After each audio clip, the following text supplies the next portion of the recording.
trabajo en el Departamento de Inteligencia Artificial de la Universidad Nacional de Educación a Distancia, la UNED. Y trabajo en un grupo, bueno, soy profesor del Departamento de Inteligencia Artificial y trabajo en un grupo de investigación de ese departamento que se llama AEMU. Y nos dedicamos sobre todo a la adaptación y la accesibilidad de los sistemas de aprendizaje. En redes, claro, de los sistemas de aprendizaje que utilizan tecnologías de la información y la comunicación. Participo en algunas actividades de estándares y de normas. Coordino el grupo de trabajo de accesibilidad del Comité Técnico Nacional 133 en comunicaciones, en el cual pues, bueno, estamos desarrollando algunas normas que tienen que ver con la accesibilidad de las TIC. Por ejemplo, estamos a punto de aprobar una norma sobre accesibilidad a los terminales móviles. Esperamos que en la primera mitad de este año pueda al menos ya tenerse el borrador definitivo. Y bueno, trabajamos también en temas de teleasistencia, trabajamos también en temas de accesibilidad general, ¿no? Normas que ayuden a los tecnólogos a mejorar la accesibilidad general de su trabajo desde el punto de vista de la accesibilidad electrónica. Y bueno, nuestro grupo forma parte de una universidad que tiene a la mitad de la población universitaria con discapacidad de España. Entonces podéis imaginar que para la UNED es muy importante mejorar cada día la accesibilidad de su servicio, de sus productos, porque nada menos que 7.000 de nuestros clientes, digo clientes porque bueno, son la gente que mantiene nuestra universidad y tenemos que tratarlos bien para que no se vayan a otro sitio, sobre todo porque sí, lo que pasa es que hay que cuidarlo, yo creo que hay que cuidarlo mucho. Hablando de, yo prefiero también la palabra estudiantes, pero también me gusta decir clientes porque realmente en buena parte depende de que tengamos ese éxito con nuestros estudiantes, que nuestra universidad sobreviva, ¿no? Y sobre todo en un contexto en el que hay cada vez más competitividad, no solo dentro de España, sino fuera también, ¿no? Tantos cursos online ahora magníficos con profesores de la Universidad de Stanford, es muy difícil competir contra gente tan buena, ¿no? Así que tenemos que ser muy autocríticos e intentar tener una universidad cada vez de mayor calidad. Y la accesibilidad, así lo pensamos en nuestro grupo de investigación, es sinónimo de calidad del sistema, ¿no? Del producto, del servicio. Porque haciendo productos accesibles, hacemos productos mejores para todos. Y yo creo que hoy vamos a intentar buscar algunos ejemplos de eso para convencernos. Y si no estamos convencidos, yo agradezco que participéis, ya que estamos en familia, pues que hagamos esto lo más interactivo posible. Yo traigo una presentación muy larga, excesivamente larga, porque bueno, pues teníamos 1 hora y media. Yo le he preguntado a Enrique y nos deja bueno, que tengamos, que utilicemos un poquito más del tiempo que teníamos previsto. Así que, pero voy a saltarme algunas cosas que eran más teóricas y voy a intentar irme a aspectos bastante prácticos de los problemas de accesibilidad con los que nos encontramos hoy en día en la UNED y con los que nos vamos a encontrar dentro de muy poco, ¿no? Porque son cosas que están ya pidiendo los estudiantes y que están en la sociedad. Bueno, para empezar yo pongo unas fotos, son tomadas en la España de primeros de siglo, cuando se instala la red nacional de telefonía fija, ¿no?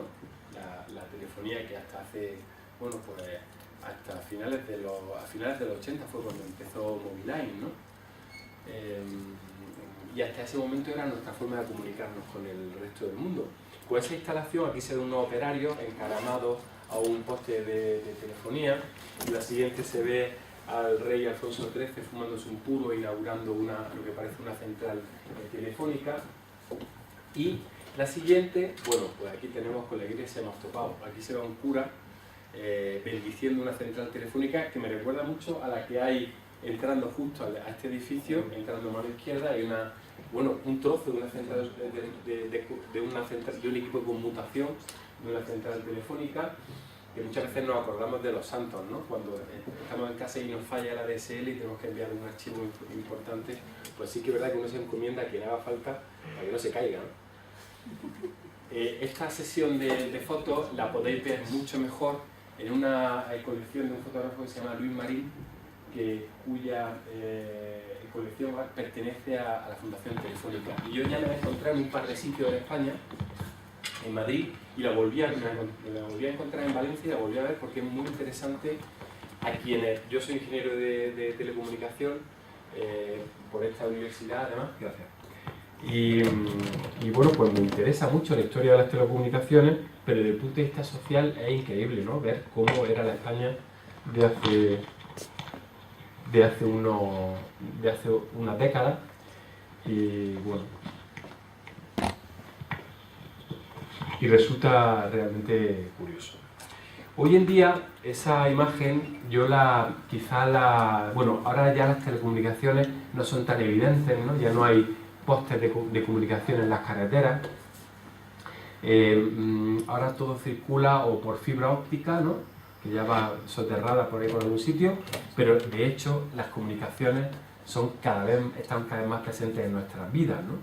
Incluso en algunas prótesis que se nos implantan, por ejemplo, a quien tenga un desfibrilador implantable, pues tiene equipos de comunicación dentro de ese desfibrilador que indican el nivel de batería, si hay algún problema, se puede reprogramar sin necesidad, por supuesto, de extraer el desfibrilador. Se pueden hacer una serie de operaciones, con lo cual ya es como el poeta, ¿no? Que dice que tiene las telecomunicaciones en las entretelas, las tiene ya dentro de su ser. No sé si eso es bueno o malo, pero es la verdad. Y es a lo que nos vamos a encaminar en el futuro. Por eso, quizá hoy representaría más a esta viñeta gráfica del roto, donde se ve al sistema nervioso de un humano conectado a la red eléctrica, ¿no? Es un poco exagerado, y yo creo que lo que el roto no ha previsto ahí es que sobre todo lo que no queremos es conectarnos, ¿no? Sino que lo que queremos es volar por ahí libres con nuestras comunicaciones inalámbricas.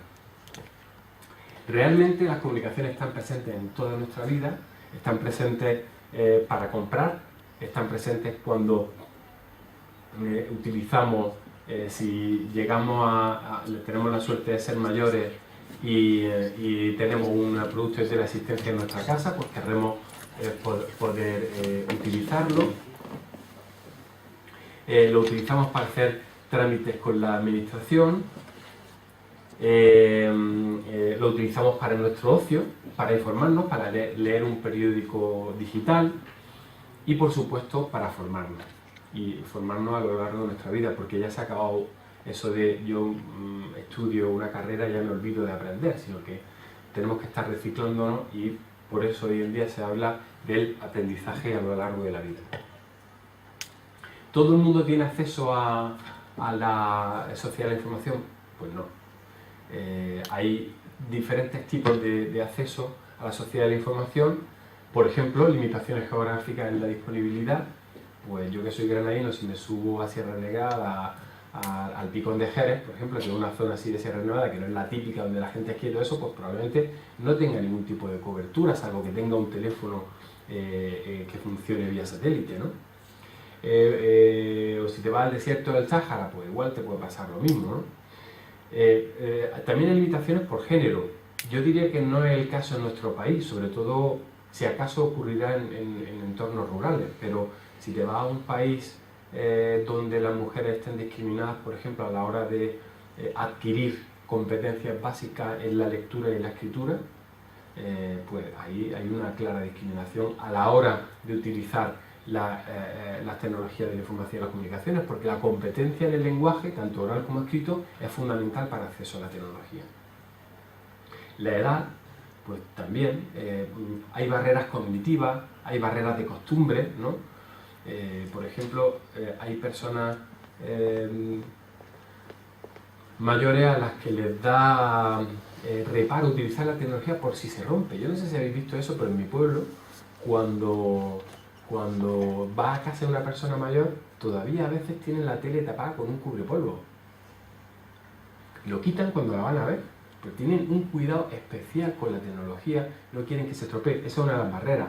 Otra barrera es que muchas veces los tecnólogos hablamos de la tecnología ensalzando sus características técnicas, que si tiene un procesador de 2000 núcleos y si con no sé cuántos gigas, pero no qué funciones tiene, ¿no? En qué medida ese aparato o ese servicio nos ayuda a vivir mejor.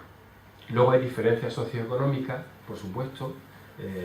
Bueno, pues dependiendo del desarrollo económico de un país, hay mayores infraestructuras de telecomunicaciones y más baratas. Es una paradoja, ¿no? Pero tú te vas a Timor Oriental y a lo mejor una conexión buena de alta velocidad a internet, si la hay, que probablemente la haya, pues te costará varios centenares de dólares, ¿no? Con lo cual solo se puede permitir eso la élite del país. Diversidad funcional, otra barrera que es a la que nos vamos a dedicar hoy, ¿no? Cualquier humano funciona de una manera diferente, pues eso es inherente a nuestra naturaleza, ¿no? Y entonces, pues hay personas para las que los servicios no están tan disponibles. ¿Por qué? Porque no ven, porque no oyen, porque ven poco, porque oyen poco, porque tienen dificultad para caminar, porque tienen dificultad para agarrar objetos, porque tienen dificultad para comprender o para recordar, porque tienen momentos en los que tienen una época de ansiedad. Y bueno, pues vamos a ver cómo eso ocurre. En un encuentro de responsabilidad social tecnológica, yo creo que tiene sentido poner una estadística como esta, en la que vemos que hay países que tienen muy buena conexión a Internet. Aquí vemos una gráfica sobre los hogares que tienen conexión a Internet en los años 2009 y 2010 de la Comisión Europea. En la cabeza está Holanda, ¿no? Que tiene pues aproximadamente, por lo que se ve en la gráfica, un 90% de hogares conectados a Internet. España está un poquito por encima del 50%. Y Bulgaria, por ejemplo, pues probablemente ande alrededor del 25 o el 30%. Y la media de la Unión Europea, pues aproximadamente es la de España, quizá un poquito superior a la de España. O sea que, como decíamos antes, no en todos los países de nuestro entorno tienen la misma facilidad para conectarse a Internet, y la conexión a Internet, pues en los hogares es un buen indicativo de cómo está el músculo tecnológico en cada país. Bueno, aquí el concepto que me parece importante a la hora de hablar de accesibilidad, de discapacidad o de diversidad funcional es, la OMS en el 2001 decía que la discapacidad era bueno, tener una deficiencia en tu cuerpo, en un órgano, en la estructura de tu cuerpo, y eso te imposibilitaba hacer una tarea, ¿no? Esa aproximación al problema quiere decir que si una persona tiene una lesión en la médula, pues no puede desplazarse, porque no puede andar, ¿no? Una persona que es ciega no puede leer un libro, ¿no? En el 2001 la misma organización añadió digamos, un matiz para mi parecer muy importante, ¿no? Porque dijo que eso era así, pero en el contexto de unos factores personales y unos factores ambientales, ¿no?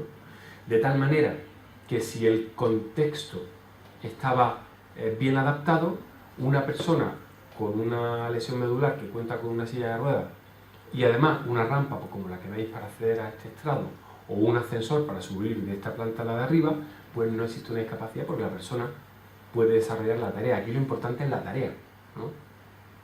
Una persona ciega puede utilizar un lector DAISY o un lector de pantalla en conjunto con un navegador web para conectarse a una página web de un periódico digital y leer los resultados de los deportes, por ejemplo. Ahora bien, tanto la rampa como la página web tienen que estar bien diseñadas. Si tenemos una rampa que tiene una inclinación demasiado alta, pues la persona en silla de ruedas puede tener un accidente, ¿no? Cualquiera, una rampa mal construida es peligrosa para cualquiera. Y una persona ciega que utiliza un lector de pantalla y un navegador pueden tener problemas para leer la sección de deportes del Mundo, pongo por caso, si la página web del Mundo no está bien diseñada. O sea que ahí ya tenemos un poco la idea de cómo la diversidad funcional se ayuda de unos productos tecnológicos que son los productos de apoyo, como la silla de ruedas o el lector de pantalla, y luego utilizan elementos del entorno como la rampa o como el ascensor o como una página web que puede estar bien o mal diseñada. Todo eso ayuda a comprender desde un punto de vista general la accesibilidad. Por citarlo, me gustaría comentaros que el concepto de diversidad funcional, al que yo creo que poco a poco vamos a atender, porque es la realidad, ¿no? La especie es diversa por naturaleza y todos somos parte de esa diversidad, ¿no? En mayor o menor grado todos tenemos capacidades, todos tenemos limitaciones, y eso es solo prueba de la diversidad de la especie. Bueno, pues ese concepto, mucho mejor contado de lo que yo estoy contando, está en un libro que escribieron Agustina Palacio y Javier Romañac en el año 2006 y que además está disponible gratuitamente en internet. Se titula El modelo de la diversidad. Los productos de apoyo son ayudas técnicas, también se les llama, son elementos como la silla de ruedas, como el lector de pantallas, que ayudan a realizar tareas, ¿no? Son complementos que una persona utiliza para poder realizar una tarea. Se utilizan para potenciar capacidades, por ejemplo, una lupa, ¿no? Ayuda para que una persona que vea poco pueda ver mejor. Un audífono amplifica el sonido. Un predictor de escritura pues sirve para el que está tecleando en un teléfono móvil en unas condiciones un poco difíciles y le ayuda a terminar la frase. También sirve para una persona con muy poca movilidad en las manos que utilice un conmutador, un switch y un software de barrido para ir, como tiene que ir teclando tecla a tecla, pues le ayuda a aumentar la eficiencia, ¿no? O sea, aprovechan capacidades existentes y las ayudan a mejorarlas. Y luego hay otros sistemas de productos de apoyo que lo que hacen es compensar, ¿no? Compensar, por ejemplo, una persona que no puede ver utiliza el sentido táctil o el sentido auditivo para adquirir la información. Una persona que no puede oír utiliza los subtítulos, ¿no? Utiliza el canal visual para acceder al contenido sonoro. Y ahora os pongo una foto de un iPad y un iPhone. ¿Son productos de apoyo? Yo diría que también, porque a cualquiera le sirven para desarrollar mejor las tareas que tiene que hacer en el día a día. De hecho, un ordenador forma parte de la lista de la clasificación que propone ISO, la Organización Internacional de Estándares, como un producto de apoyo. También lo es, evidentemente.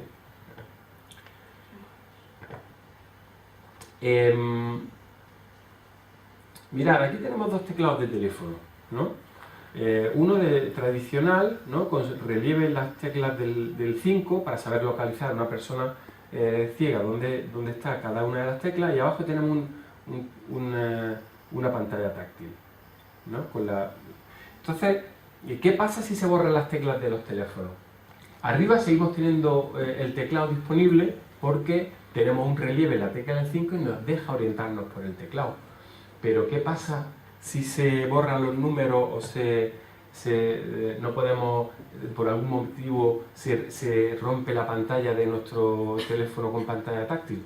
Pues que no tenemos teléfono directamente, no podemos utilizarlo, porque no podemos identificar dónde están las letras. Ese es un ejemplo de un producto que está diseñado teniendo en cuenta la accesibilidad, como el caso del teléfono móvil, donde por elevaciones, por un relieve, por un resalte en las teclas, permite que una persona se oriente. Bueno, pues el hecho de que las pantallas táctiles no fueran accesibles, al menos en su inicio, tiene sus consecuencias. Aquí, por ejemplo, veis un servicio que es un glucómetro, donde una persona se pincha para mirar su nivel de azúcar, lo conecta a su iPhone y eso le permite vivir con mucha mayor calidad de vida. Hay infinidad de estudios que demuestran que los diabetes mejoran mucho en el tratamiento de su enfermedad si se lo autogestionan. Bueno, pues una persona ciega hace 5 años no podía utilizar el iPhone porque no era accesible. Le ocurría esto que acabamos de ver, ¿no? No tenía un relieve en la pantalla que permitiera que una persona ciega se orientara entre los controles de la pantalla.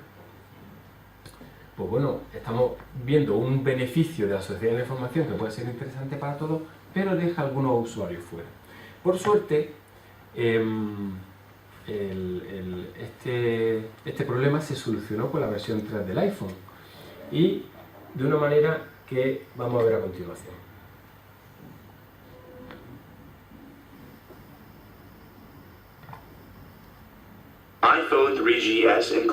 screen reader for the visually impaired called VoiceOver.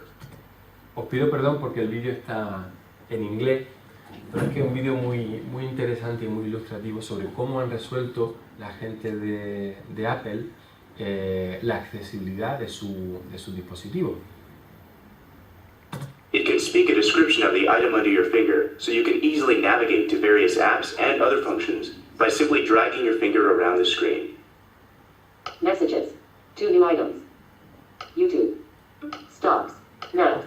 Conforme el dedo pasa por encima de la pantalla, el iPhone va cantando el título de la aplicación por la cual le estamos pasando el dedo en ese momento, ¿no? Weather. You'll hear a click as you move between items. Se oye un clic cada vez que nos movemos de un ítem a otro, de una aplicación a otra. Apps. Item. Setting. Voice. Note. Stocks. You can also flick left and right with one finger to move sequentially through all of the items on the screen. A sound effect lets you know when you've wrapped to the next line. Maps. Weather. Voice. Fijaos, esto me parece como la base del éxito de esta aplicación. Realmente ahora, ¿qué está haciendo el usuario?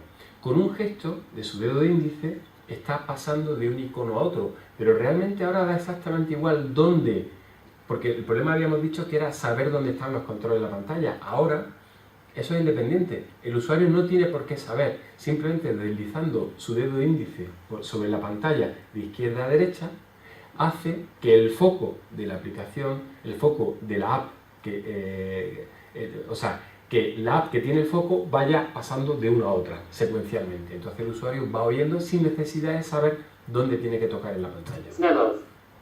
Weather. Maps. Stocks. A VoiceOver cursor provides a visual indication of the item being described. As you add new apps, additional home screens are created as needed. Tap 3 fingers to hear how many home screens there are and which one you're on. Page 1 of 3. Otra cosa importante de las interfaces de hoy en día, ¿no? Cómo los gestos significan distintas cosas. Antes, pasando el dedo de izquierda a derecha o de derecha a izquierda, el dedo índice, significaba que pasamos de una aplicación a otra. Ahora, poniendo 3 dedos encima de la pantalla, significa otra cosa distinta. Eso antes no era posible, porque las pantallas táctiles solo estaban un punto de interacción con el usuario, ¿no? Era una matriz, ¿no?, que seleccionaba por características eléctricas, ¿no?, resistiva o capacitiva, un punto de la pantalla. Ahora podemos detectar multigestos, ¿no? Multitouch se llaman estas interfaces. Eso permite que haya un vocabulario más rico de comunicación entre la persona y el ordenador.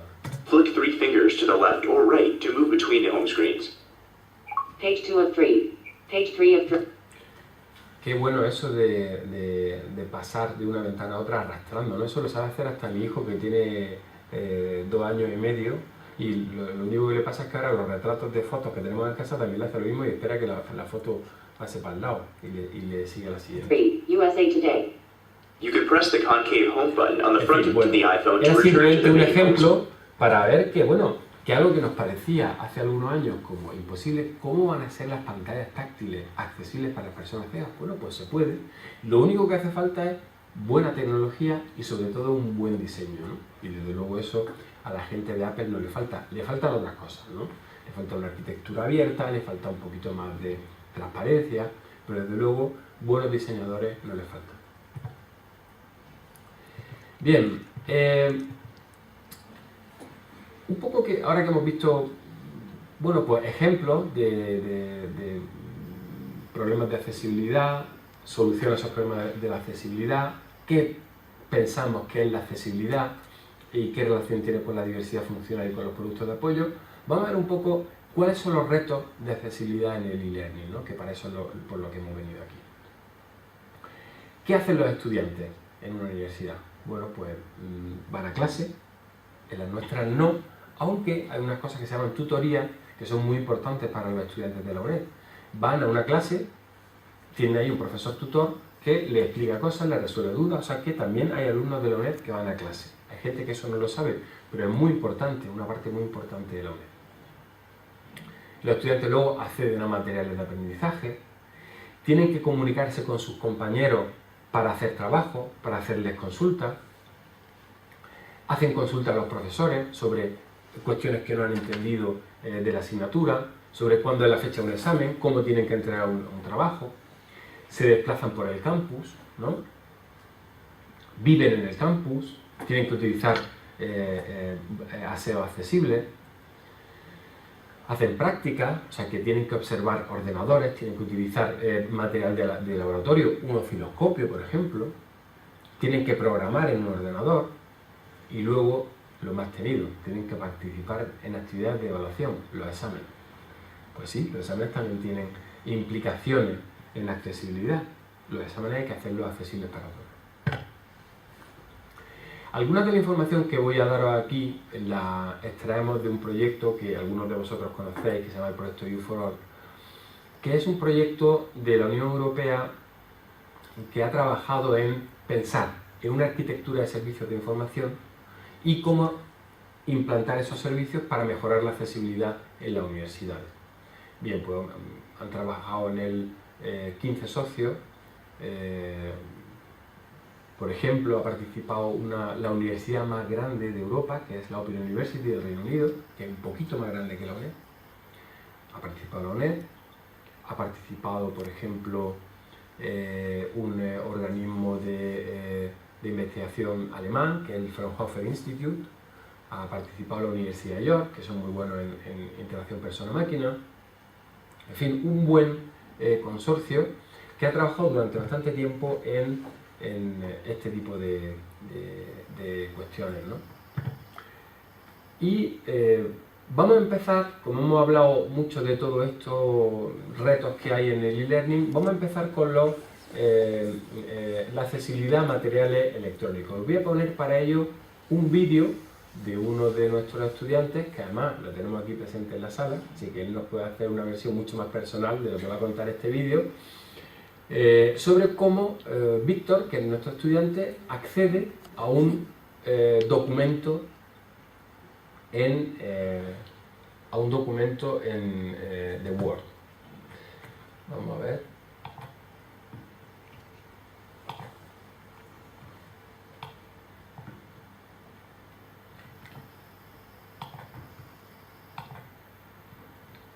Perdón, porque tengo que buscar justo el punto. Víctor Alberto Lorenzo, estudiante de Ciencias Empresariales de la UNED. Este es nuestro. Cualquier cosa pues lo va diciendo a través de la tarjeta de sonido. Voy a buscar el punto.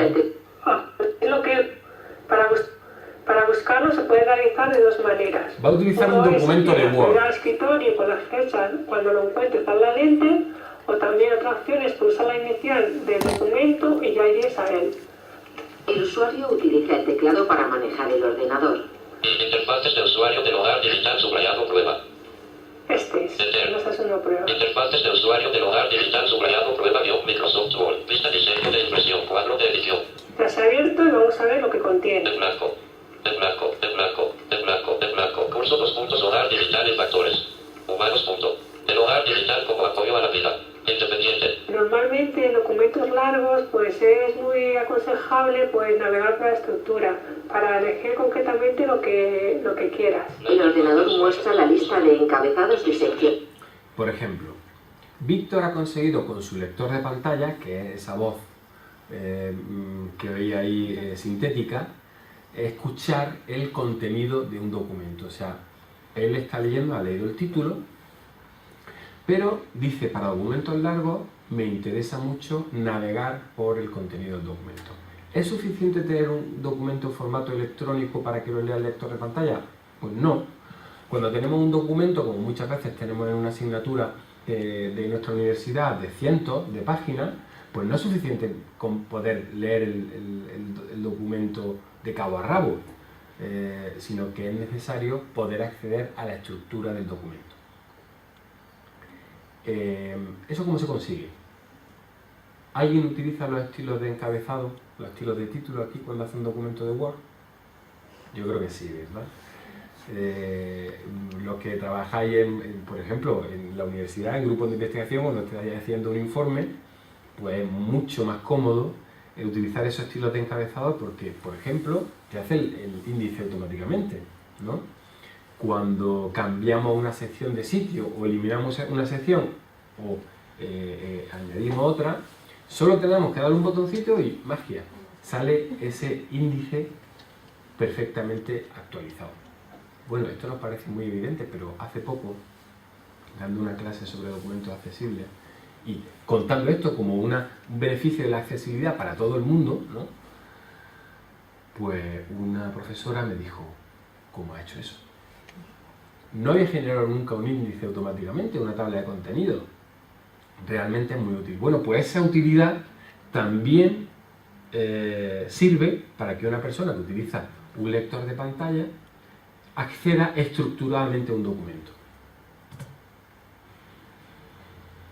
El documento. Elementos de interfaz de usuario 2.2. Evolución histórica de los interfaces de usuario 2.2. Productos de apoyo, abre paréntesis o ayudas técnicas, cierra paréntesis y 2.2. Me interesa lo que son los productos de apoyo, entonces ya, como estoy de que me interesa, le doy a Enter, vista enter. diseño de impresión, cuadro de edición. El acta sobre ayudas 2.4. Productos de apoyo, abre paréntesis o ayudas técnicas, cierra paréntesis y tic. También puedes ir avanzando Avance de página página. ¿Está o bien? retrocediendo página. Retroceso de página. Ir a página. Número de la página 2.4 de edición 8. Entonces ahora ya estoy en el documento, he verificado que estoy en la página correcta, que es la página 8, con las teclas insert 3. Figura SDQ, figura campo 6 puntos. Asistente comillas inteligente comillas de Microsoft Word. Entonces aquí me dice que en esta página hay una figura. Gráfico asistente visual, con forma de clic, pregunta al usuario si desea escribir una carta, después de que éste haya tecleado comillas de arroba y comillas en el documento. Bueno, pues ahí otra característica de accesibilidad del documento. Víctor se ha encontrado con una imagen que está adecuadamente descrita. Sabéis que en los documentos de Word, cuando vaya a formato de imagen, hay un campo, dependiendo de la versión de Word que tengáis, que pone texto alternativo. Bueno, pues ese texto permite describir con palabras una imagen para que las personas que no las puedan ver sepan, accedan al contenido. Eso, perdón, también nos sirve. Yo no sé si habéis estado alguna vez en un sitio con una conectividad de internet muy mala y habéis querido acelerar. Muchas veces es un truco deshabilitar las imágenes de descarga. Esto ya no suele pasar, ¿no? Esto son más bien como historias de abuelete, porque eso ya no ocurre. Por suerte tenemos muy buena velocidad, pero antes sí que pasaba. Deshabilitaban las imágenes y internet te daba mucho más tiempo porque fundamentalmente accedíamos a texto, ¿no? O queríamos acceder a texto. Bueno, pues el hecho de contar con la descripción de alternativa nos ayudaba a saber si esa imagen, bueno, lo que contenía, si era importante, ¿no? Entonces es muy importante que todas las fotos estén etiquetadas o todas las imágenes, porque en caso de que no estén, yo no podría acceder a ellas ni saber qué contienen esas fotografías. Hemos visionado un archivo de Word, un archivo que está bien generado y tiene unas buenas herramientas de accesibilidad. A continuación vamos a visionar el mismo documento, pero que ha sido realizado de otra manera. Ha sido generado como PDF, lo ha escaneado el profesor. Vamos a ver cómo está la accesibilidad del mismo. Está abierto y vamos a realizar las mismas tareas que he realizado anteriormente. Lo que es navegar para estructurar el texto, lo que es ver un párrafo, leer todo el documento y ir a una página concreta. Víctor utiliza el teclado. 0 enlaces. No tiene enlaces, No se han encontrado encabezados. no tiene cabezados, Interfaces de usuario del hogar digital. Interfaces de usuario. no tiene texto. Interfaces de usuario del hogar digital subrayado imagen. Me dice lo mismo. Yo entiendo que es completamente inaccesible. Bien, bueno, pues Víctor lo ha dicho. ¿Qué tipo de documento es el que ha abierto en este caso Víctor? Pues un documento en el que el profesor, en vez de generarlo siguiendo unos criterios de accesibilidad mínimos, pues lo ha escaneado. Un documento que tenía a lo mejor como un libro en su mesa, lo ha fotocopiado, lo ha escaneado y se lo ha enviado a sus alumnos de esa forma. ¿Qué ocurre? Hemos perdido toda la información. Ya no hay forma de acceder al texto. Habría una, que es pasándolo por un OCR, que es un reconocedor automático de caracteres, y eso permitiría leerlo. Pero nos encontraríamos en esa situación que comentaba antes, en la cual el documento no tiene estructura y por tanto hay que leerlo de cabo a rabo. No te puedes mover por los capítulos y subcapítulos del documento.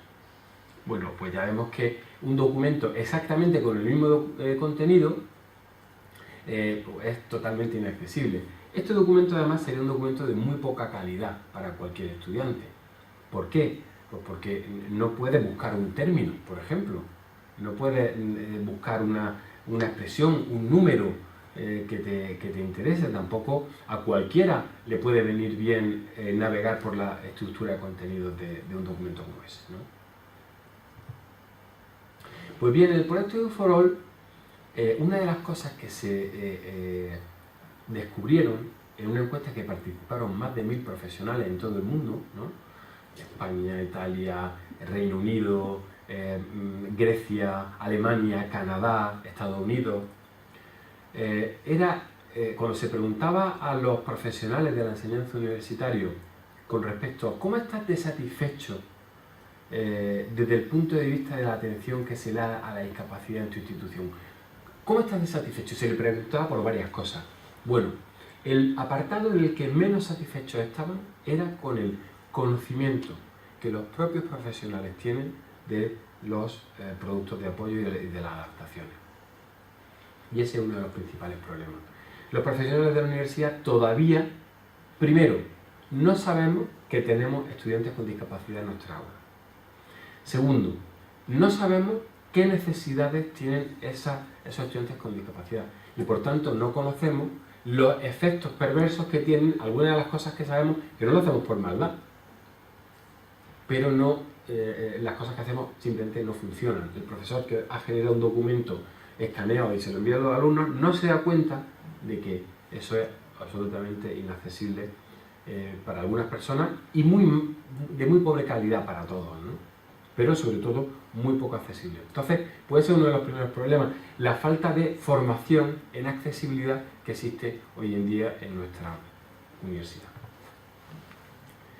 Otro tipo de imagen, otro tipo de contenido que tenemos en los contenidos educativos, las imágenes, ¿no? Pueden formar parte de un texto, por ejemplo, de un diagrama con el que queramos ilustrar.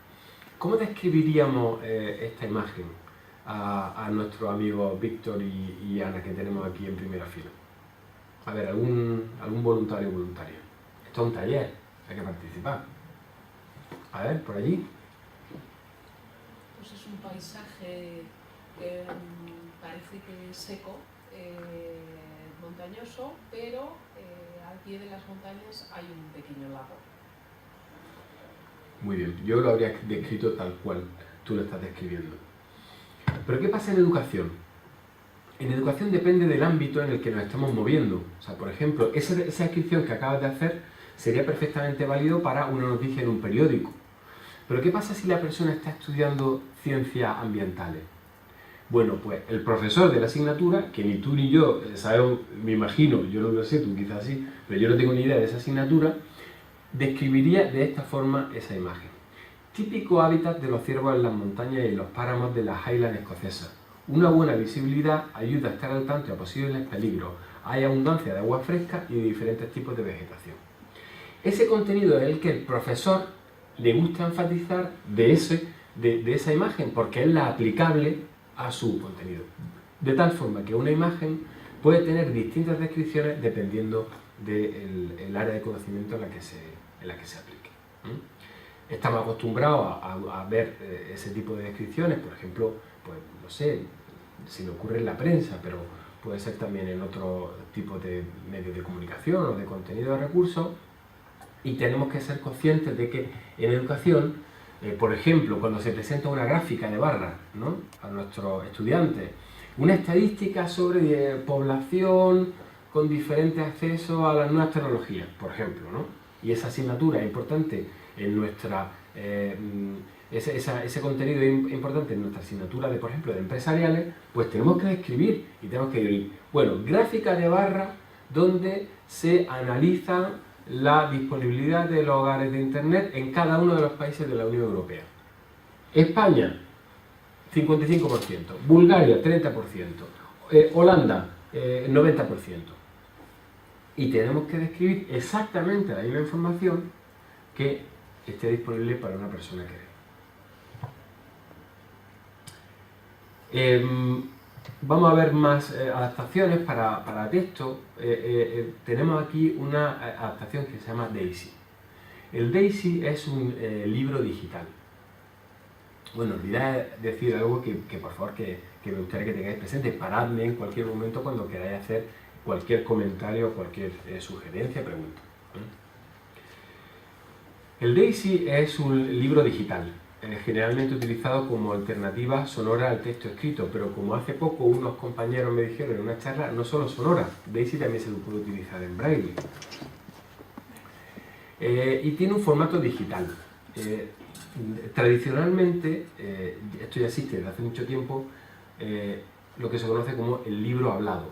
El libro hablado, pues, tradicionalmente era una cinta de cassette, o algo parecido a una cinta de cassette, en el que se grababa, en la cinta magnetofónica, eso sí, se grababa pues, un locutor, un actor vocal, leía un libro y las personas ciegas escuchaban el libro en lugar de leerlo. ¿Qué pasaba con eso y cuál es la ventaja de Daisy con respecto a ese formato? Pues la misma, o aproximadamente la misma, de la que disfrutamos cuando escuchamos un CD o escuchamos una cinta donde grabamos antes nuestros discos de vinilo. ¿Qué pasa con las cintas? Porque tienes que escucharla de cabo a rabo. No puedes navegar por las distintas canciones. En un CD sí puedes navegar por los capítulos, ¿no? Pues esa es una de las ventajas del Daisy, no la única, ¿eh? Pero el Daisy tiene un formato digital, permite la estructuración de contenidos, permite la navegación entre contenidos de una manera fácil y rápida. Y tiene varios modos: solo texto, solo voz, y texto y voz sincronizados. Vamos a ver un ejemplo de un libro Daisy.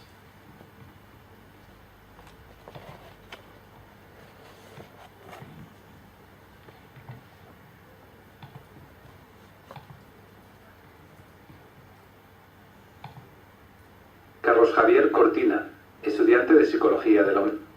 De voz y magnífico. Los iconos y el texto un tamaño mayor. Muy antes porque el formato que se utiliza a la persona que tiene una deficiencia visual es el de los libros Daisy. Son libros grabados en voz humana.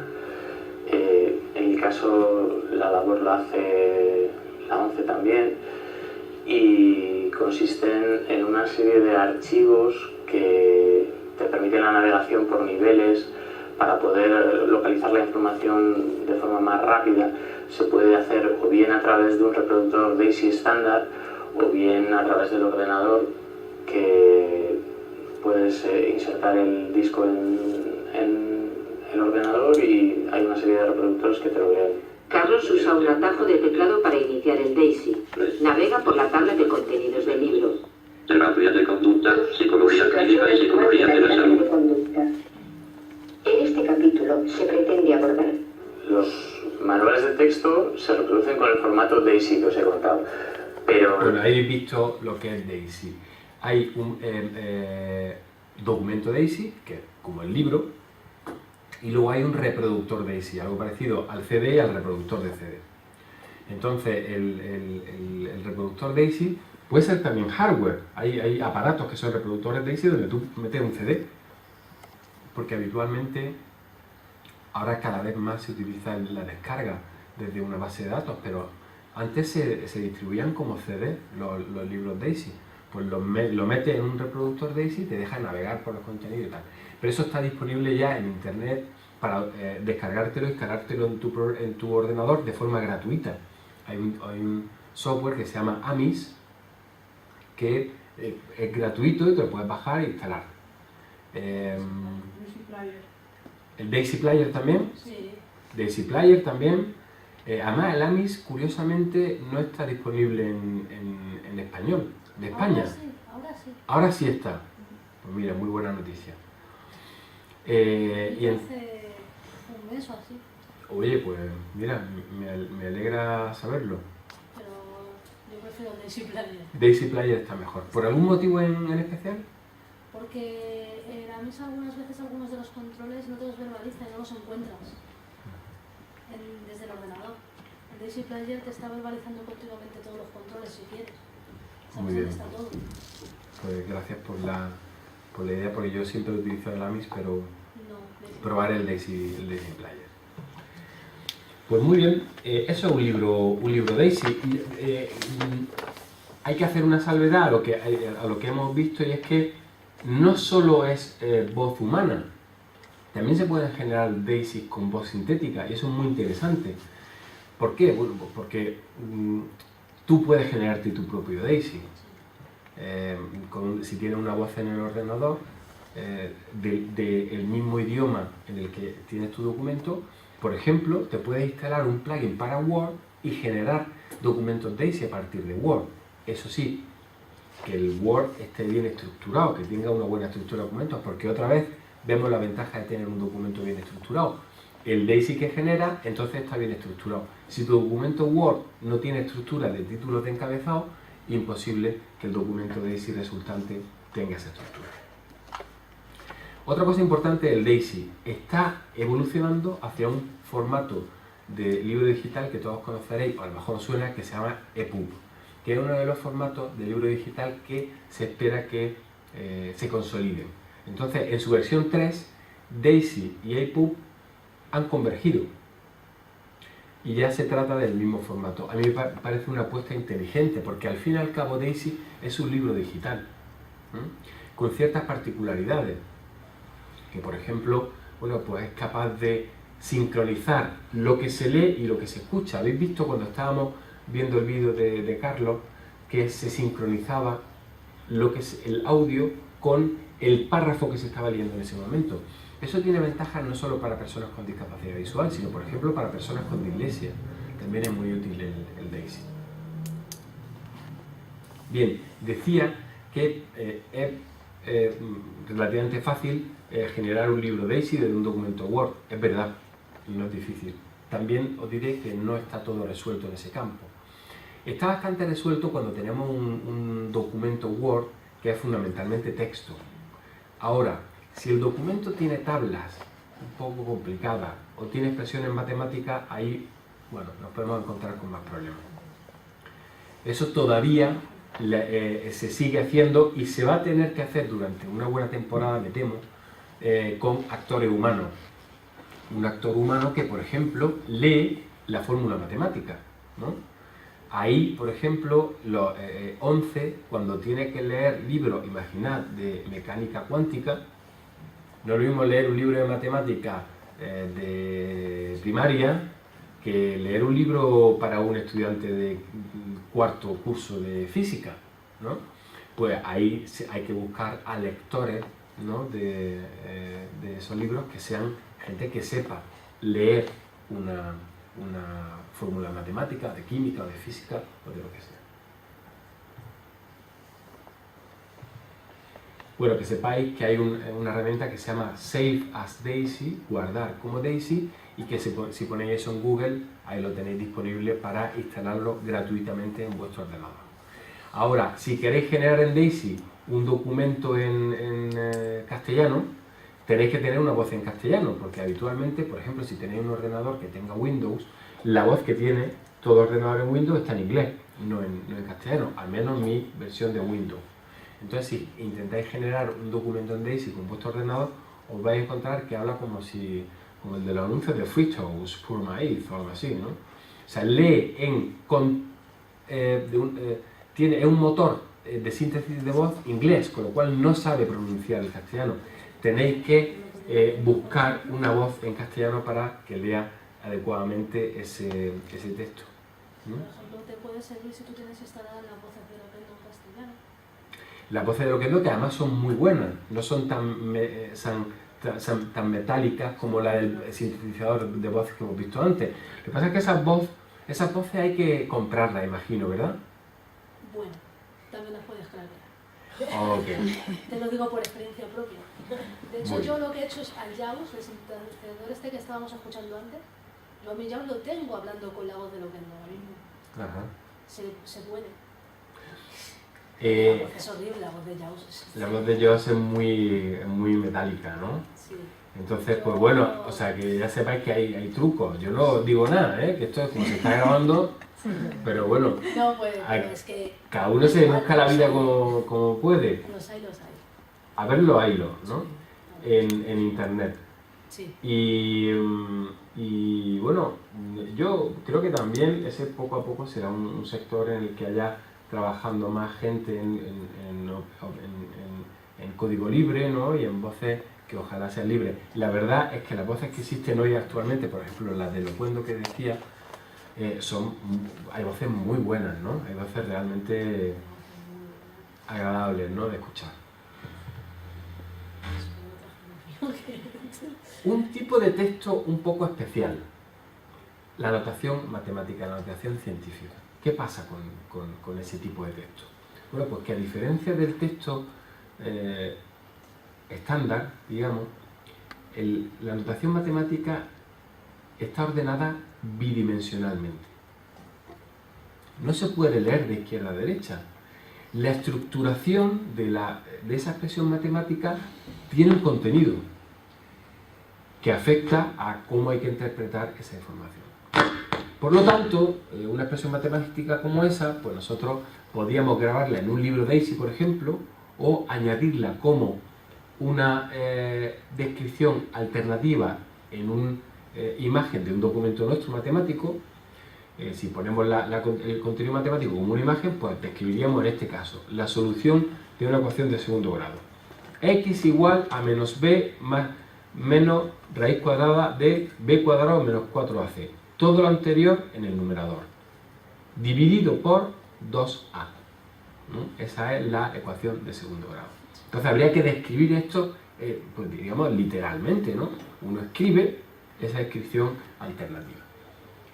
Bueno, ¿qué existe hoy? ¿Qué herramienta existe hoy para hacer esto un poquito más automático? Bueno, pues hay un lenguaje de marcado que se llama MathML, derivado de XML, y que permite estructurar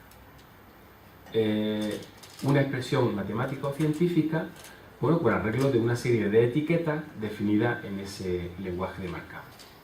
Ahí pongo un ejemplo de cómo de parte de la descripción de la solución de la ecuación de segundo grado. Bien, MathML es una forma de representar contenido. Hay dos tipos de MathML, uno que se llama de presentación y otro de contenido. Habitualmente el que hoy está disponible es el de presentación. Mucha gente dice que el interesante es el de contenido, yo también lo creo porque es el que va realmente a la semántica de la expresión matemática. Pero en fin, hoy en día el MathML nos permite encontrar algunas soluciones de representación de contenido matemático. Vamos a ver un ejemplo con un material que amablemente Víctor Alberto, ya veis que Víctor Alberto para nosotros es una auténtica joya, porque nos enseña muchas cosas y nos da información que nos resulta muy útil. Bueno, pues tenemos aquí un archivo que le facilitaron a él, que es un archivo de Word, en el cual, bueno, pues es un archivo de estudios empresariales, es un archivo de ejercicios de álgebra, ¿no? Bueno, pues entonces tiene matrices. Vamos a arrancar el JAWS, el lector de pantalla, para ver qué tal lee este documento que le pasaban a él.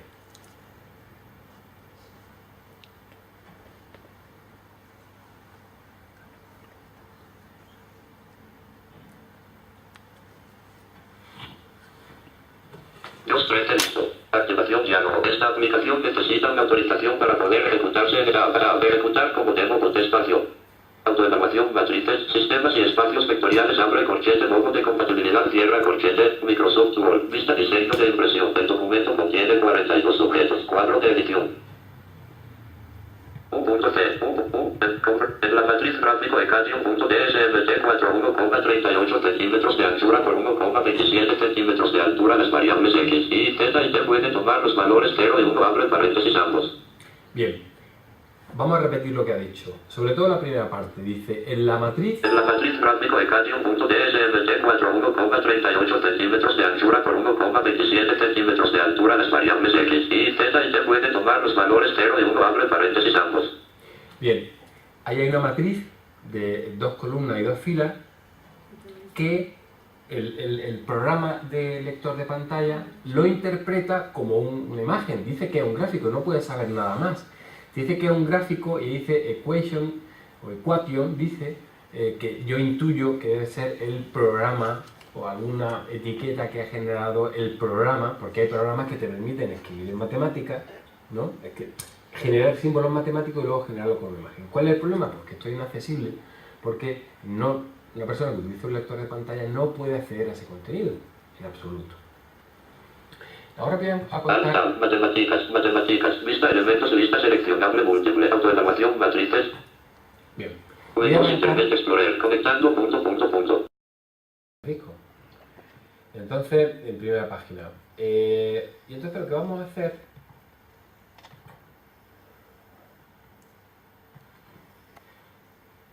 Alta, barra de menú, archivo para el nueva menú, abrir enter, barra de menú, saliendo de la barra de menú, tab, examinar enter, abrir diálogo, escriba la dirección de tab, tipo 4 combinado, archivos ht, autoevaluación, matrices, sistemas y espacios vectoriales, matriz de archivos, 24 de octubre de 2012, las 16:37, carpeta de archivos, 1 de 2.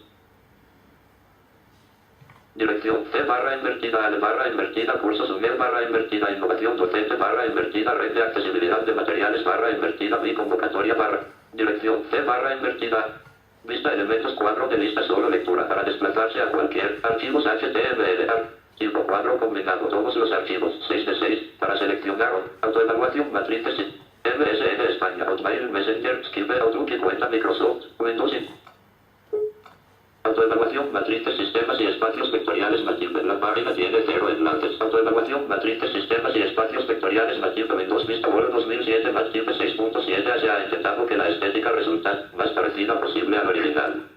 Bueno, voy a callar un poco al Word. Mirad. Antes de darle un botón que permita, os quiero decir que estoy accediendo con un navegador Internet Explorer al que se le ha añadido un add-in, un plugin que se llama Math Player, que es necesario todavía para poder visualizar contenido en MathML, porque el Internet Explorer no representa todavía bien de forma nativa MathML, o sea, no sabe interpretar. El Explorer interpreta, bueno, mejor o peor el HTML, pero el MathML no tiene ni idea. Hay otros navegadores como Firefox que sí lo interpretan. Pero ¿por qué entonces estoy utilizando el Explorer? Porque una cosa que sí hace Explorer junto con Math Player es comunicarse bien con el lector de pantalla JAWS. Entonces, perdón, mejor Internet Explorer. Mejor Internet Explorer, ¿verdad? El Firefox a veces es... Pues entonces, por eso he arrancado el Internet Explorer, aunque no sea, debo confesaros, mi navegador de cabecera, ¿no? Podríamos decir. Pero ahora voy a permitir que se ejecute un ActiveKey, que es el del Math Player, ese plugin que os contaba.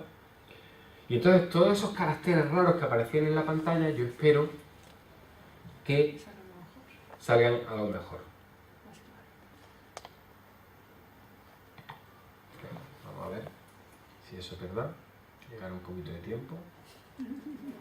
Y bueno, crucemos los dedos. Ahora hay que acordarse del que iba con agua bendita ahí bendiciendo la central telefónica.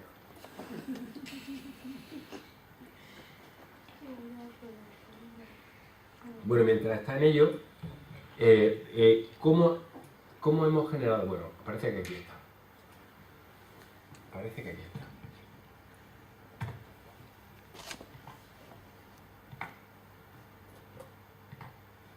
En blanco, C barra invertida L barra invertida cursos UNED barra invertida innovación docente barra invertida red de accesibilidad de materiales barra invertida mi convocatoria barra invertida material Windows Internet Explorer. Bueno, ese es el archivo que ha abierto el Internet Explorer. A la vista de los elementos que resulten más problemáticos se puede tratar de mejorar los resultados, por ejemplo si expresiones del tipo area igual 0. En blanco. 1. En la matriz. Matriz con 2 filas y 2 columnas, fila columna 1, X, columna Y, fila columna 1, Z, columna T, fin de matriz las variables X.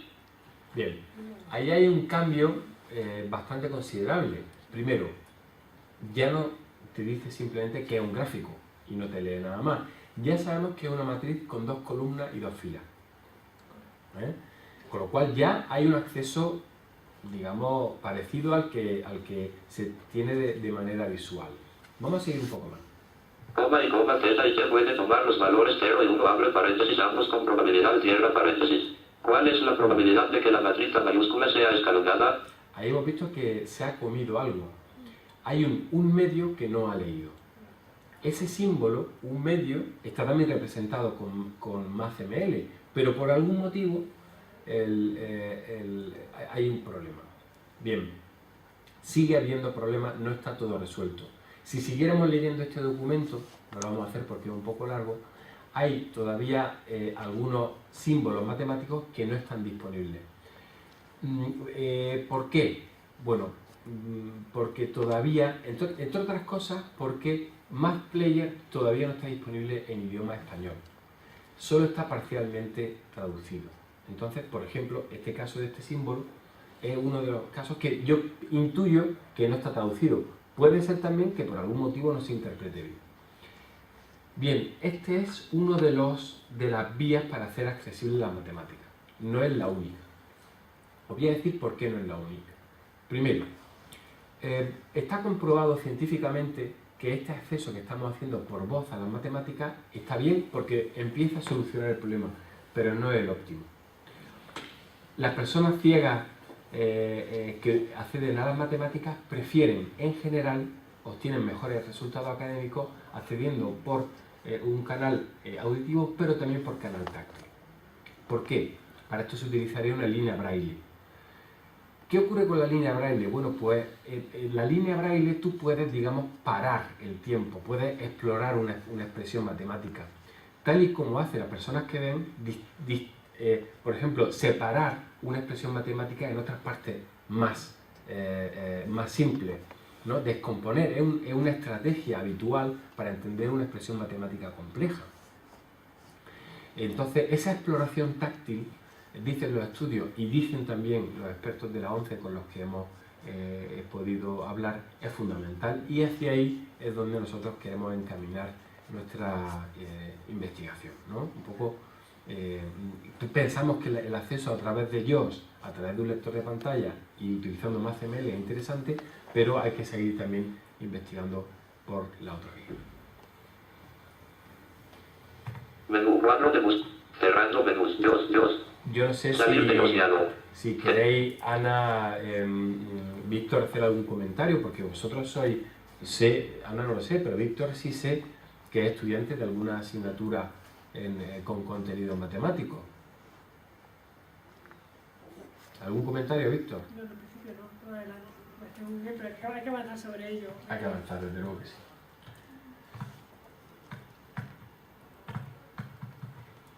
Bien, bueno, pues estamos utilizando dos vías de autoría. Una, utilizar también algo que se enchufa en el Word, que es un programa que se llama MathType, que permite generar fórmulas matemáticas con un editor de fórmulas, que yo creo que lo tengo por aquí. Mirad, eso es MathType, ¿no? Tiene muchos símbolos donde tú puedes elegir el símbolo y generar esa expresión matemática, y luego puedes guardarla como MathML. Puedes guardar el documento de Word como MathML. Otra vía es utilizar LaTeX. LaTeX es realmente es un software, es un formato o una herramienta, no sé cómo llamarlo, para generar expresiones, para generar texto, sobre todo útil cuando se generan expresiones matemáticas o expresiones, por ejemplo, de programación, etc. Y hay gente que utiliza mucho el LaTeX y realmente tiene muchas ventajas. ¿Cuáles son las ventajas? Pues, en primer lugar, es gratuito. No necesita añadir ningún tipo de comprar un plugin como MathType, porque, por cierto, aparte de pagar el Word, luego tienes que pagar el MathType. Y entonces el LaTeX, utilizado con una herramienta, por ejemplo, LaTeX es una herramienta, realmente es un lenguaje de programación, tienes que aprenderte los comandos. Lo que pasa es que ya hay entornos visuales como el LeX que permiten generar documentos matemáticos. Bueno, pues bien utilizando Word o utilizando LaTeX se genera HTML y más CML. Pero sí, perdona Alejandro, sí. Pero por ejemplo si a mí un profesor me dice que realice los ejercicios matemáticos, ¿podría presentárselo como el resto de mis compañeros o no? Estás adelantándote un poco, pero ya te digo desde ahora que no. Esa herramienta de generación de documentos matemáticos, porque lo que acabas de decir, Víctor, es fundamental. ¿Qué pasa hoy en día? Ya hoy en día se han acabado las clases magistrales, de que el profesor llega, suelta sus materiales y los alumnos simplemente son sujetos pasivos. Ahora se pide continuamente que los alumnos redacten documentos, que participen en evaluaciones de actividades, ¿no? Continuas. Entonces, ¿qué pasa? Que un alumno tiene que generar esas expresiones matemáticas. Todas las soluciones que he dicho hasta ahora no sirven para que una persona ciega genere un documento matemático. Hemos visto solo la vía del profesor, que además un profesor, suponiendo que no tiene ninguna discapacidad visual, genere documentos que puedan ser accesibles para los alumnos. Accesibles con limitaciones, porque hemos visto que hasta ahora solo está disponible y a media la solución sonora, no la táctil. Pero la otra vía, que es fundamental, que es la de los estudiantes como generadores de contenido o profesores con discapacidad, que también puede haberlo, hay que recordarlo. En esa vía todavía queda mucho por hacer. ¿Qué hay en esa vía? Pues hay un software que se llama Lambda, que se utiliza mucho, sobre todo en secundaria, pero también en algunos casos en la universidad. Lo que pasa es que es un poco más limitado. Un software que se llama Lambda que permite que estudiantes ciegos generen expresiones matemáticas. Entonces, pues bueno, ese es un aspecto fundamental de la accesibilidad, porque la accesibilidad de las matemáticas no es solo la de generar un documento y esperar que el alumno lo pueda leer, es que el alumno también tiene que construir. Bien, aquí hay algunos pantallazos sobre cómo. Bueno, luego hay otra fase del contenido que no es solo generar ese documento más CML y XHTML. Yo eso lo pongo en la web de la UNED, en la plataforma de e-learning que actualmente tiene la UNED, que se llama ALF, y automáticamente buena parte de los estudiantes se me quejarían muchísimo. Por ejemplo, los estudiantes que tienen Internet Explorer, pero no tienen el Math Player. ¿Por qué? Porque el Internet Explorer, como he dicho antes, no interpreta bien el MathML. No lo lee bien. O sea, muchísimos estudiantes de la UNED me dirían, pero bueno, profesor, que usted me está poniendo el material en un formato que mi navegador no entiende. Bien, ¿qué se puede hacer ante eso? Pues utilizar MathJax. MathJax es una tecnología que permite representar el contenido matemático de una forma muy buena. ¿Qué ventajas tiene MathJax? Varias. Primera, se instala en el lado del cliente. O sea, no carga el servidor de la universidad, que eso le preocupa mucho a la gente que lleva los sistemas de la universidad.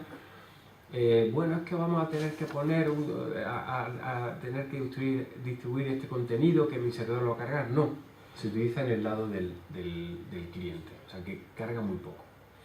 Y además pues, permite hacer un zoom de las expresiones matemáticas para personas que vean poco. Y además ese zoom no pierde calidad del contenido, no genera un pixelado, con lo cual es una solución muy buena, y además implementarla en un servidor es realmente una cosa muy fácil. Hay que añadir unas pocas líneas de código y luego los clientes, los usuarios, los estudiantes que se conectan a la plataforma, pues también lo ejecutan, pero sin ningún problema. Bien. Hemos terminado con la parte de matemática y vamos a ir casi terminando hoy porque yo creo que va llegando la hora de terminar, pero me gustaría hablar un poco del contenido audiovisual. Porque los estudiantes no paran de demandarnos este tipo de contenido, cada día más. Todos los estudiantes quieren tener vídeos de sus asignaturas, porque existe YouTube, porque existe Vimeo, porque existen contenidos de más o menos calidad desde el punto de vista académico docente que están disponibles. Entonces, pues bueno, es innegable que existe esa tendencia, tiene sus ventajas, tiene sus inconvenientes, pero ahí está. Bueno, pues el vídeo tiene que tener unas adaptaciones para que sea accesible para todos.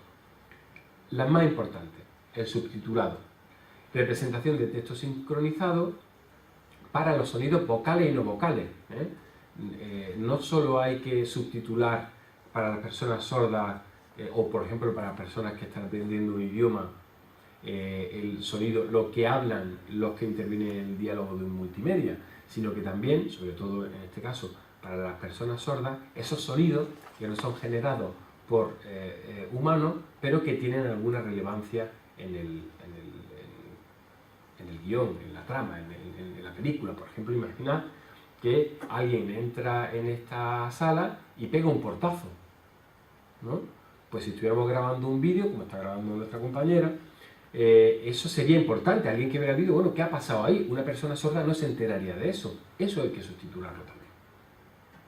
La audiodescripción es otro tipo de adaptación de los contenidos audiovisuales donde se narran los eventos visuales que ocurren en el vídeo de forma sincronizada y aprovecha los huecos de mensaje en la banda sonora original del vídeo.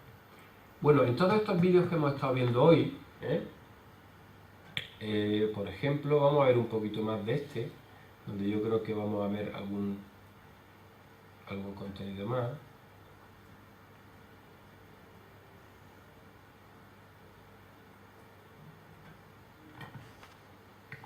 Tema 4.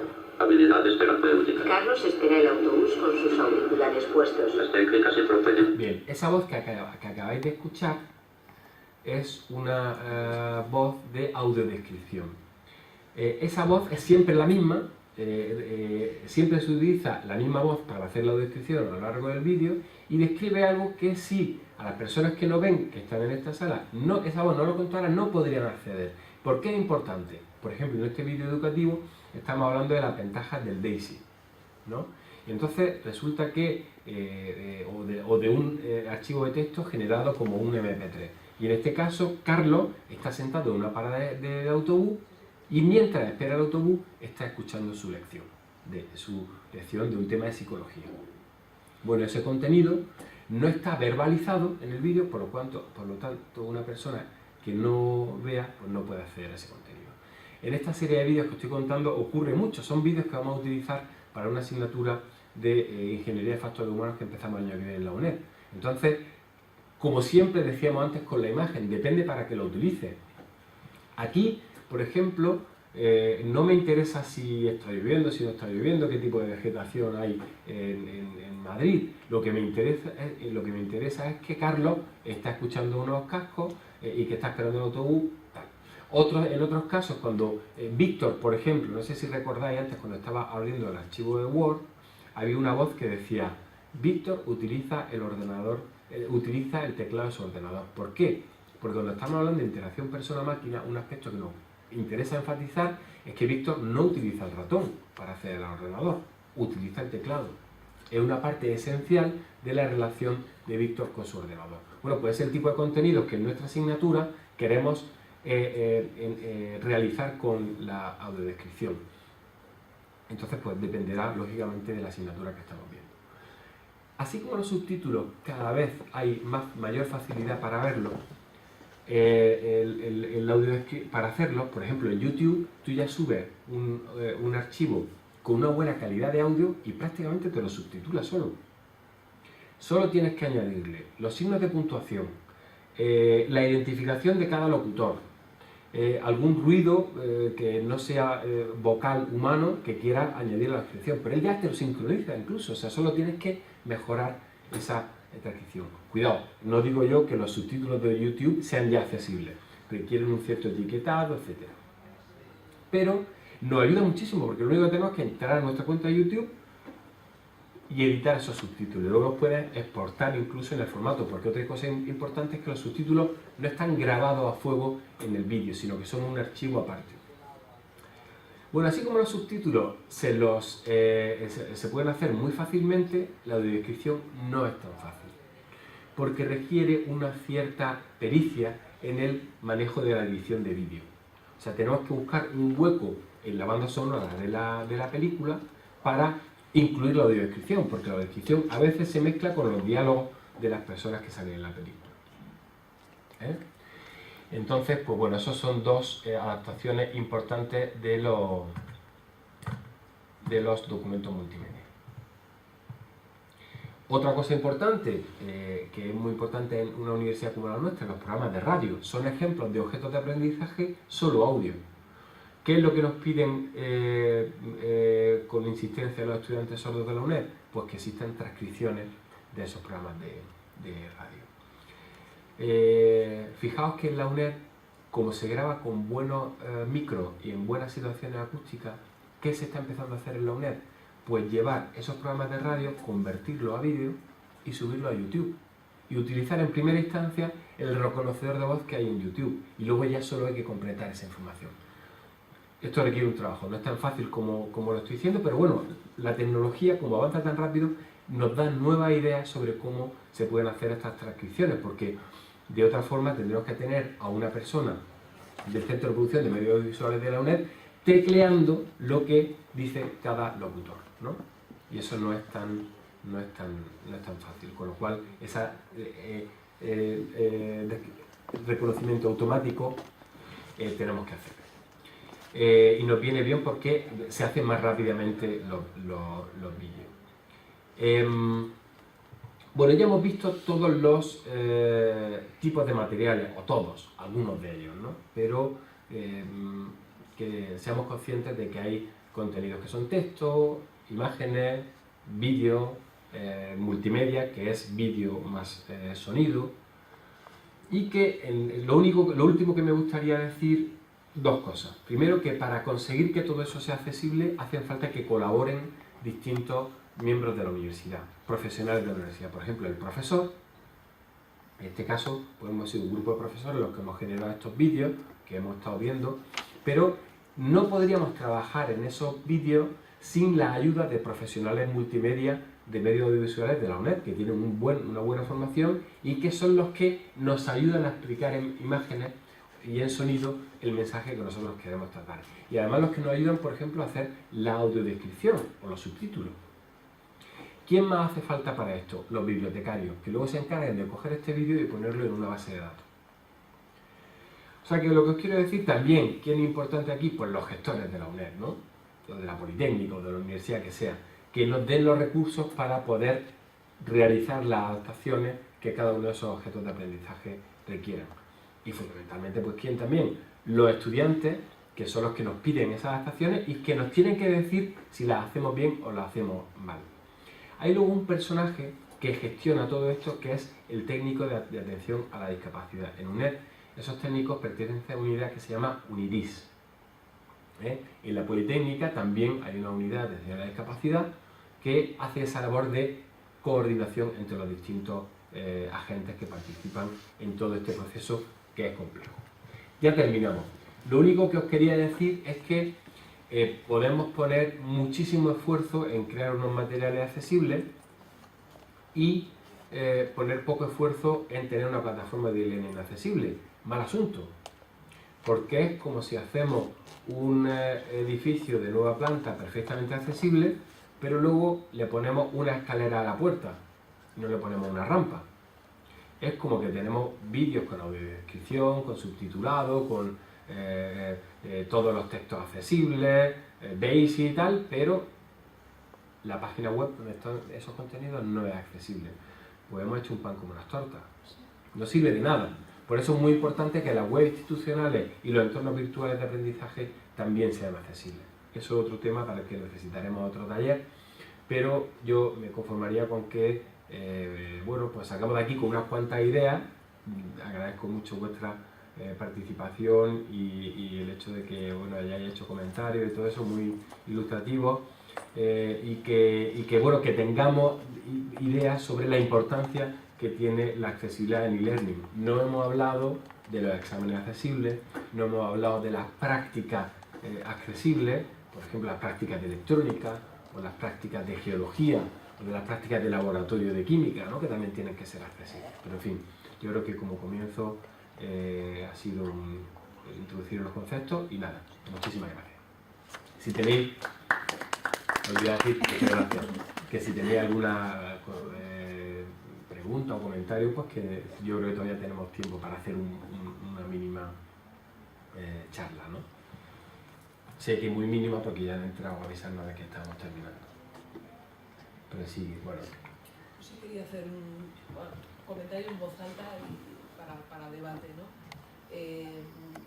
Nosotros promovemos, junto con yo vengo de Artes y promovemos junto a la Universidad del País Vasco un máster en tecnología de apoyo a la autonomía personal, ¿no? Y encuentro que en general hay un desconocimiento total entre el profesorado de universidades en las que primordialmente se hace la formación presencial, de todo lo que tiene que ver con la accesibilidad documental, pero de facultades además no ajenas a la tecnología, estoy hablando de informática, ¿no? Y la verdad es que resulta bastante descorazonador, ¿no? Ver qué lejos estamos todavía cuando en el día a día, cuando lo que son las pues Coursera o cualquiera de estas ya, o la UNED mismo, lo que tú decías, ¿no? Tenemos un 50% de los estudiantes con necesidad funcional. Es un poco darse de cabezazos contra un muro. Sí, desde luego, ahí hay muchas cosas que cambiar. O sea, siempre al final lo más difícil es cambiar la mentalidad. O sea, convertir un documento en accesible es difícil, pero lo que es difícil es ver la luz o caerse del caballo, ¿no? Y yo pienso que ahí hay un problema fundamentalmente de concienciación, o sea, de visibilidad del problema. Hay universidades que ni siquiera saben si tienen estudiantes con discapacidad. Hay universidades que no saben cuánto ni de qué tipo. Y por tanto es imposible que sepan luego qué necesidades pueden tener, ¿no? O sea, hay un tema de motivación, de concienciación y de formación. En la UNED ya se están, por ejemplo, empezando a dar cursos sobre accesibilidad de documentos en Word y PDF. O sea, bienvenido sea porque es algo fundamental. No es lo único, es el ABC, pero es muy importante porque se siguen generando muchos documentos con ese formato. Yo quería comentar, Alejandro, que desde la UNED y desde la Unidad de Discapacidad, UNIDIS, hace un mes o 15 días pues ha sacado lo que es la guía de adaptación y accesibilidad de documentos a las personas con discapacidad. Y lo han distribuido a lo que son todos los departamentos y todos los profesores, y están en lo que es en la fase de difusión. Entonces esa material existe y yo pues estoy encantado pues de proporcionaros mañana cuando venga, porque ahora mismo el título exacto no lo sé, pero creo que es una buena guía de que los docentes pues, y las personas que tengan que hacer esos documentos lo conozcan. Desde luego que sí, y además está disponible online. Está disponible en la web de la UNED. Si buscáis en Google, guía, accesibilidad, documentos, PDF, Word, se puede descargar esa guía, y realmente es una muy buena noticia que ese documento se haya generado en la UNED, y además que ese documento haya servido para que gente de UNIDIS, que son muy buenos, se ponga mano a la obra y además organicen un curso para profesores de la UNED dentro de la plan de formación del profesorado.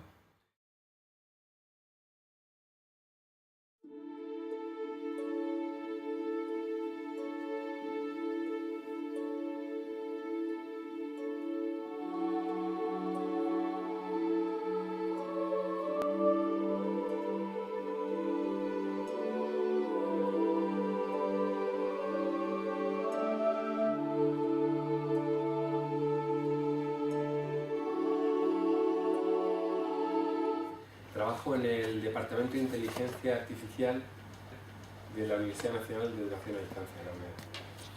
Y trabajo en un grupo, soy profesor del Departamento de Inteligencia Artificial y trabajo en un grupo de investigación de ese departamento que se llama AEL. Y nos dedicamos sobre todo a la adaptación y la accesibilidad de los sistemas de aprendizaje. en redes, claro, de los sistemas de aprendizaje que utilizan tecnologías de la información y las comunicaciones. Participo en algunas actividades de estándares y de normas. Coordino el grupo de trabajo de accesibilidad del Comité Técnico Nacional 133 de Telecomunicaciones, en el cual pues, bueno, estamos desarrollando algunas normas que tienen que ver con la accesibilidad de las TIC. Por ejemplo, estamos a punto de aprobar una norma sobre accesibilidad a los terminales móviles. Esperamos que en la primera mitad de este año pueda al menos ya tenerse el borrador definitivo. Y bueno, trabajamos también en temas de teleasistencia, trabajamos también en temas de accesibilidad general, ¿no? Normas que ayuden a los tecnólogos a mejorar la accesibilidad general de su trabajo desde el punto de vista de la accesibilidad electrónica. Y bueno, nuestro grupo forma parte de una universidad que tiene a la mitad de la población universitaria con discapacidad de España. Entonces podéis imaginar que para la UNED es muy importante mejorar cada día la accesibilidad de su servicio, de sus productos, porque nada menos que 7.000 de nuestros clientes, digo clientes porque bueno, son la gente que mantiene nuestra universidad y tenemos que tratarlos bien para que no se vayan a otro sitio, sobre todo porque sí, lo que pasa es que hay que cuidarlo, yo creo que hay que cuidarlo mucho. Yo prefiero también la palabra estudiantes, pero también me gusta decir clientes porque realmente en buena parte depende de que tengamos ese éxito con nuestros estudiantes, que nuestra universidad sobreviva, ¿no? Y sobre todo en un contexto en el que hay cada vez más competitividad, no solo dentro de España, sino fuera también, ¿no? Tantos cursos online ahora magníficos con profesores de la Universidad de Stanford, es muy difícil competir contra gente tan buena, ¿no? Así que tenemos que ser muy autocríticos e intentar tener una universidad cada vez de mayor calidad.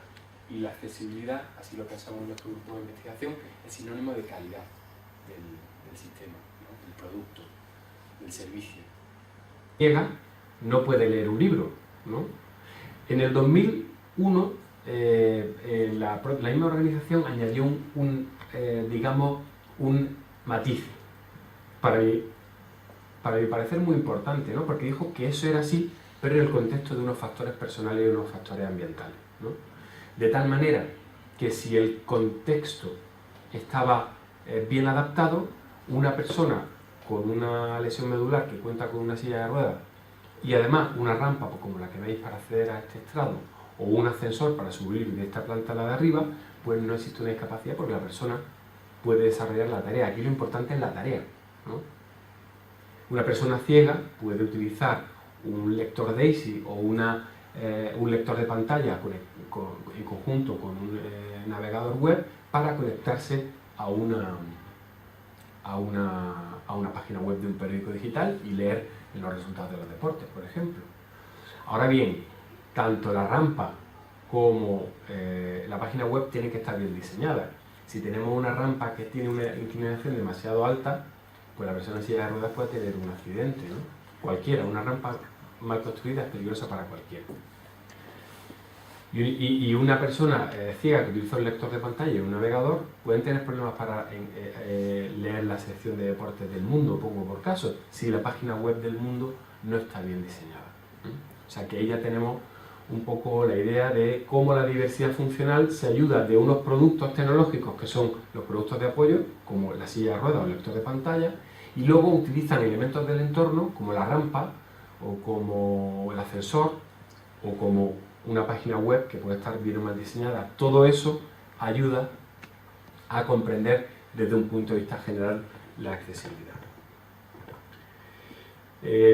Por citarlo, me gustaría comentaros que el concepto de diversidad funcional, al que yo creo que poco a poco vamos a atender, porque en la realidad, ¿no?, la especie es diversa por naturaleza y todos somos parte de esa diversidad, ¿no? En mayor o menor grado todos tenemos capacidades, todos tenemos limitaciones y eso es solo prueba de la diversidad de la especie.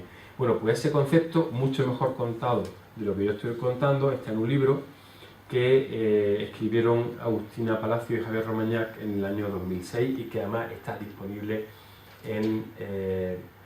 gratuitamente en internet. Se titula El modelo de la diversidad. Los productos de apoyo son ayudas técnicas, también se les llama, son elementos como la silla de ruedas, como el lector de pantallas, que ayudan a realizar tareas, ¿no? Son complementos que una persona utiliza para poder realizar una tarea. Se utilizan para potenciar capacidades, por ejemplo, una lupa, ¿no? Ayuda para que una persona que vea poco pueda ver mejor. Un audífono amplifica el sonido. Un predictor de escritura pues sirve para el que está tecleando en un teléfono móvil un desfibrilador implantable, pues tiene equipos de comunicación dentro de ese desfibrilador que indican el nivel de batería, si hay algún problema, se puede reprogramar sin necesidad, por supuesto, de extraer el desfibrilador. Se pueden hacer una serie de operaciones, con lo cual ya es como el poeta, ¿no? Que dice que tiene las telecomunicaciones en las entretelas, las tiene ya dentro de su ser. No sé si eso es bueno o malo, pero es la verdad. Y es a lo que nos vamos a encaminar en el futuro. Por eso, quizá hoy representaría más a esta viñeta gráfica del roto, donde se ve al sistema nervioso de un humano conectado a la red eléctrica, ¿no? Es un poco exagerado y yo creo que lo que el roto no ha previsto ahí es que sobre todo lo que no queremos es conectarnos, ¿no? Sino que lo que queremos es volar por ahí libres con nuestras comunicaciones inalámbricas. Realmente las comunicaciones están presentes en toda nuestra vida, están presentes para comprar, están presentes cuando utilizamos, si llegamos tenemos la suerte de ser mayores y tenemos un producto de teleasistencia en nuestra casa, pues querremos poder utilizarlo. Lo utilizamos para hacer trámites con la administración, lo utilizamos para nuestro ocio, para informarnos, para leer un periódico digital y por supuesto para formarnos. Y formarnos a lo largo de nuestra vida, porque ya se ha acabado eso de yo estudio una carrera y ya me olvido de aprender, sino que tenemos que estar reciclándonos y por eso hoy en día se habla del aprendizaje a lo largo de la vida. ¿Todo el mundo tiene acceso a la sociedad de la información? Pues no. Hay diferentes tipos de acceso a la sociedad de la información, por ejemplo, limitaciones geográficas en la disponibilidad. Pues yo que soy granadino, si me subo a Sierra Nevada, al Picón de Jerez, por ejemplo, que es una zona así de Sierra Nevada, que no es la típica donde la gente esquía y todo eso, pues probablemente no tenga ningún tipo de cobertura, salvo que tenga un teléfono que funcione vía satélite, ¿no? O si te vas al desierto del Sáhara, pues igual te puede pasar lo mismo, ¿no? También hay limitaciones por género. Yo diría que no es el caso en nuestro país, sobre todo si acaso ocurrirá en entornos rurales, pero si te vas a un país donde las mujeres estén discriminadas, por ejemplo, a la hora de adquirir competencias básicas en la lectura y en la escritura, pues ahí hay una clara discriminación a la hora de utilizar las tecnologías de la información y las comunicaciones, porque la competencia en el lenguaje, tanto oral como escrito, es fundamental para el acceso a la tecnología. La edad, pues también, hay barreras cognitivas, hay barreras de costumbre, ¿no? Por ejemplo, hay personas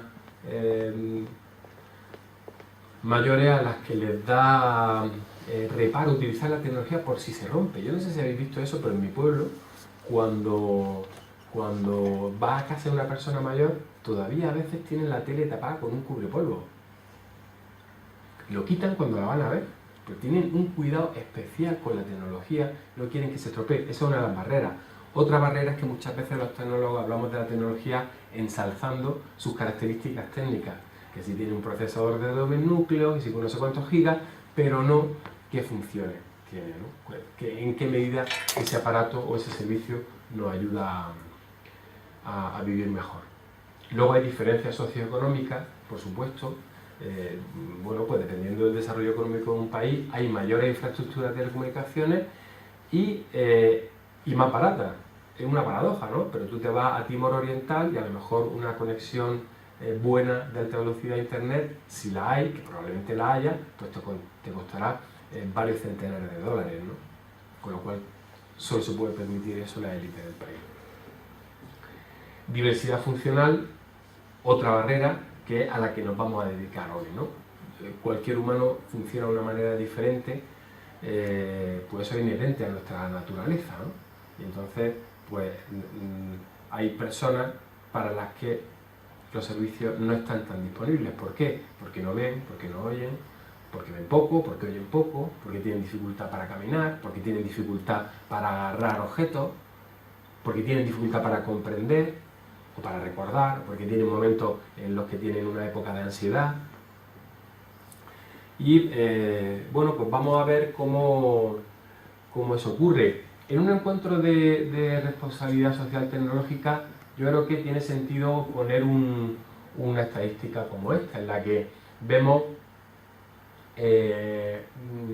que hay países que tienen muy buena conexión a Internet. Aquí vemos una gráfica sobre los hogares que tienen conexión a Internet en los años 2009 y 2010 de la Comisión Europea. En la cabeza está Holanda, ¿no? Que tiene pues aproximadamente, por lo que se ve en la gráfica, un 90% de hogares conectados a Internet. España está un poquito por encima del 50%, y Bulgaria, por ejemplo, pues probablemente ande alrededor del 25 o el 30%. Y la media de la Unión Europea, pues aproximadamente es la de España, quizá un poquito superior a la de España. O sea que, como decíamos antes, no en todos los países de nuestro entorno tienen la misma facilidad para conectarse a Internet, y la conexión a Internet, pues en los hogares es un buen indicativo de cómo está el músculo tecnológico en cada país. Bueno, aquí el concepto que me parece importante a la hora de hablar de accesibilidad, de discapacidad o de diversidad funcional es, la OMS en el 2001 decía que la discapacidad era bueno, tener una deficiencia en tu cuerpo, en un órgano, en la estructura de tu cuerpo, y eso te imposibilitaba hacer una tarea, ¿no? Esa aproximación al problema quiere decir que si una persona tiene una lesión en la médula, pues no puede desplazarse, porque no puede andar, ¿no? Una persona que es ciega... Porque haciendo productos accesibles, hacemos productos mejores para todos. Y yo creo que hoy vamos a intentar buscar algunos ejemplos de eso para convencernos. Y si no estamos convencidos, yo agradezco que participéis, ya que estamos en familia, pues que hagamos esto lo más interactivo posible. Yo traigo una presentación muy larga, excesivamente larga, porque bueno, pues teníamos 1 hora y media. Yo le he preguntado a Enrique y nos deja, bueno, que tengamos, que utilicemos un poquito más del tiempo que teníamos previsto. Así que, pero voy a saltarme algunas cosas que eran más teóricas y voy a intentar irme a aspectos bastante prácticos de los problemas de accesibilidad con los que nos encontramos hoy en día en la UNED y con los que nos vamos a encontrar dentro de muy poco, ¿no? Porque son cosas que están ya pidiendo los estudiantes y que están en la sociedad. Bueno, para empezar, yo pongo una foto, son tomadas en la España de primeros de siglo, cuando se instala la red nacional de telefonía fija, ¿no? La telefonía que hasta hace, bueno, pues hasta finales de los 80 fue cuando empezó Moviline, ¿no? Y hasta ese momento era nuestra forma de comunicarnos con el resto del mundo. Con esa instalación, aquí se ve unos operarios encaramados a un poste de telefonía, y la siguiente se ve al rey Alfonso XIII fumándose un puro, inaugurando lo que parece una central telefónica. Y la siguiente, bueno, pues aquí tenemos, con la iglesia hemos topado, aquí se ve un cura bendiciendo una central telefónica que me recuerda mucho a la que hay entrando justo a este edificio, entrando a mano izquierda, hay un trozo de una central de un equipo de conmutación de una central telefónica, que muchas veces nos acordamos de los santos, ¿no? Cuando estamos en casa y nos falla la DSL y tenemos que enviar un archivo importante, pues sí que es verdad que uno se encomienda que le haga falta para que no se caiga, ¿no? Esta sesión de fotos la podéis ver mucho mejor en una colección de un fotógrafo que se llama Luis Marín, cuya colección pertenece a la Fundación Telefónica. Y yo ya me he encontrado en un par de sitios de España en Madrid y la volví a encontrar en Valencia y la volví a ver porque es muy interesante a quienes... Yo soy ingeniero de telecomunicación por esta universidad, además. Gracias.